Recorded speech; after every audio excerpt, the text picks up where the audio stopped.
హిందూ తత్వం రక్షణ కూడా నమస్కారం అండి. ఇత పూర్వం శివరాత్రి వైభవం చెప్పుకుంటూ జాగరణ విశేషాన్ని, జాగరణ ఫలితం గురించి చెప్పండి అన్నారు కదా. ఆ విషయాన్ని కూడా ప్రస్తావన చేస్తాం. భక్తులు గమనించే ప్రార్థన. జాగరణ అంటే రాత్రి కాలాన్ని నిద్ర లేకుండా గడపడం అని ఒక విధానంగా చెప్తారు. కానీ అది కాదు. పరమశివుడు మనందరికీ తెలిసినటువంటి స్వామి యొక్క గొప్పతనాన్ని మనందరం చెప్పుకుంటాం. కాలహ అనేటువంటి నామం చెప్తారు పరమేశ్వరుడి. కాలాయ నమః అనేటువంటి నామం. కాలానికి ఎవ్వరూ ఎదురీతలేరు, అది అందరికీ తెలిసిన సత్యమే.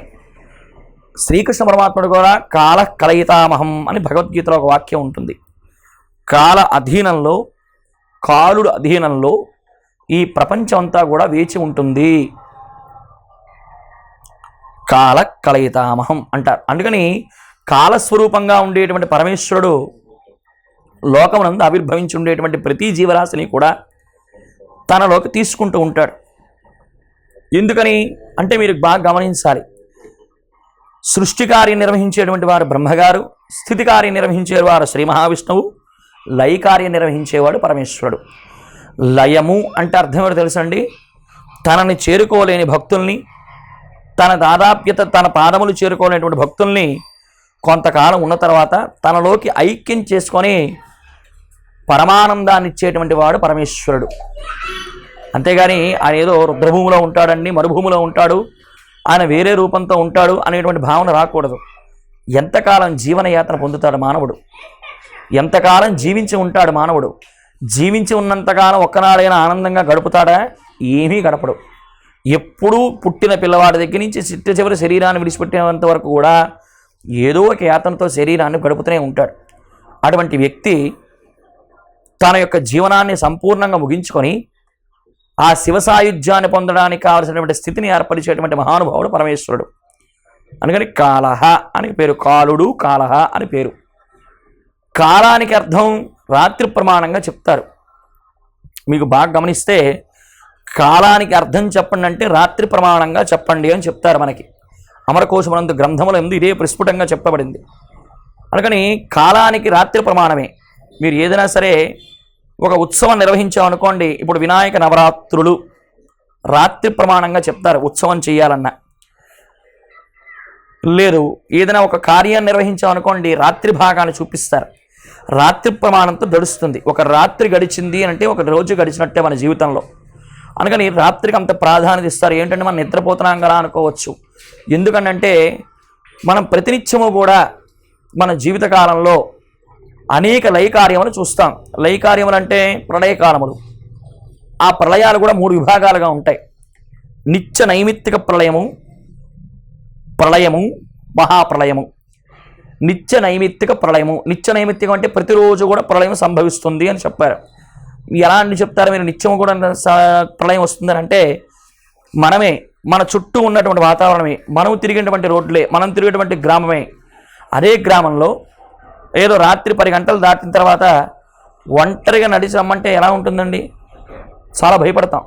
అదేమిటండి ఉదయం అంతా కూడా మనమే తిరిగాము, మన ప్రాంతమే, మన ఊరే అయినప్పుడు కూడా ఎందుకు మనకు భయం వస్తున్నది అంటే సమస్త జీవరాశి కూడా నిద్రాణవస్థలోకి చేరుకుంటాయి. ఒక చెట్టు ఊగుతున్నా సరే మనం భయం వేస్తుంది. ఎందుకని అంటే అప్పుడు నైమిత్తిక ప్రళయంగా ఉంటుంది. లోకం అంతా కూడా ప్రళయం. ప్రళయం అంటే నిశ్శబ్దము అని అర్థం. ఏదీ లేకుండా స్థాణువుగా ఉండిపోవడాన్ని ప్రళయం అని వ్యవహరించారు. ఏదీ ఉండదు ఇంకక్కడ, అన్నీ కూడా నిద్రావస్థ స్థితిలోకి వెళ్ళిపోతాయి. అప్పుడు కేవలంగా ఒంటరిగా నడిచేవడం కూడా మనకు భయం అనిపిస్తుంది. మనం తిరిగిన ఊర్లోనే మనం ఇంత భయపడుతున్నామా, తెల్లవారు లేచి మళ్ళీ అక్కడే తిరుగుతాం. అంటే దీన్ని ప్రళయకాలమునందు వర్ణిస్తారు. అటువంటి ఆ కాలమునంతే దాటి రావాలి, ఆ కాలాన్ని దాటాలి. దాటడం అంటే మనలో ఉండేటువంటి రజోగుణము, తమోగుణము, సత్వగుణము 3 గుణాలకి అతీతంగా ప్రవర్తించేవాడికి రాత్రి అయితేనేమిటి, పొగలైతేనేమిటి, జీవుడైతే ఉంది, జంతువు అయితే ఉంది, అన్నిటా పరమేశ్వరుడు దర్శనం చేసుకునే స్థితి రావడాన్ని, అద్భుతమైనటువంటి స్థితి రావడాన్ని ప్రయత్నం చేయాలి. అటువంటి స్థితి వచ్చిన వాడికి అన్నిటా పరమేశ్వరుడు కనబడతాడు, సర్వానందాన్ని పొందుతాడు, బ్రహ్మైక్య సిద్ధిని పొందుతూ ఉంటాడు, బ్రహ్మానందభరితుడిగా ఉంటాడు. అటువంటి స్థితి మనకు వస్తుందా? సాంసారిక సుఖభోగాల్లో ఉండేటువంటి మనం ఒక్కనాడైనా అలాంటి ప్రయత్నం చేస్తామా? అలా ప్రయత్నం ఒక్కనాడు చేసినా, ఒక్కనాడు నువ్వు జాగరణ చేసినా, జన్మకో శివరాత్రి అంటారు, అందుకే ఒక్కనాడు నువ్వు జాగరణ చేసినా వీడు శివరాత్రి మహాపర్వదినాన జాగరణ చేసిన కారణం చేత వీడికి ఉండేటువంటి సమస్త ఆటంకములు కూడా తొలగిస్తాను, వీడు చేసేటువంటి సమస్త పాపకార్యాల నుంచి వీడిని దూరం చేస్తాను. కేవలంగా ఒక శివరాత్రి మహాపర్వదినాన్ని జాగరణ చేసిన కారణం చేత వీడిలో ఉండేటువంటి గుణములన్నింటినీ కూడా దూరం చేసి నేనే వెళ్ళి వాడి యందు కూర్చొని నా అభిషేక మహోత్సవాన్ని చేసుకోవడానికి అర్హత కల్పిస్తాను అని చెప్పాడు పరమేశ్వరుడు. అందుకే జాగరణ చేస్తున్నానంటే పరమేశ్వరుడు యొక్క అనుగ్రహాన్ని పరిపూర్ణంగా పొందుతున్నానని అర్థం. అది ఏ విధంగా చేయాలి? ఏదో ఆటలు ఆడుతానో పాటలు పాడుతానో కాదు, కానీ పరమేశ్వరుడు యొక్క జాగరణ చేసినప్పుడు ఆయన యొక్క నామాన్ని ఉచ్చరిస్తూ చేయడం గొప్ప రహస్యం. మీకు జాగరణ చేసినప్పుడు సాంబశివ స్తోత్రం అని స్తోత్రం ఉంది. సాంబ సదా శివ, సాంబ సదా శివ, సాంబ సదా శివ, సాంబ శివ అని చెప్పుకొస్తారు. ఇటువంటి స్తోత్రాన్ని కానీ చెప్పుకొని రాత్రి జాగరణ చేస్తే సాంబశివ స్తోత్రాన్ని చెప్పి జాగరణ చేయమన్నారు. అలా కానీ జాగరణ చేస్తే స్వామి యొక్క అనుగ్రహాన్ని సులభంగా పొందుతాం. ఏదో కొన్ని సంవత్సరాల పాటు హిమాలయాల్లోకి వెళ్ళి జపం చేస్తే వచ్చేటువంటి పుణ్యాన్ని ఒక్క రాత్రి భాగంలో, ఒకే రాత్రి కాలంలో సాంబశివ స్తోత్రాన్ని చేసిన కారణం చేత మీ అందరికీ లభిస్తుంది గాక. ఇది జాగరణ వైభవం.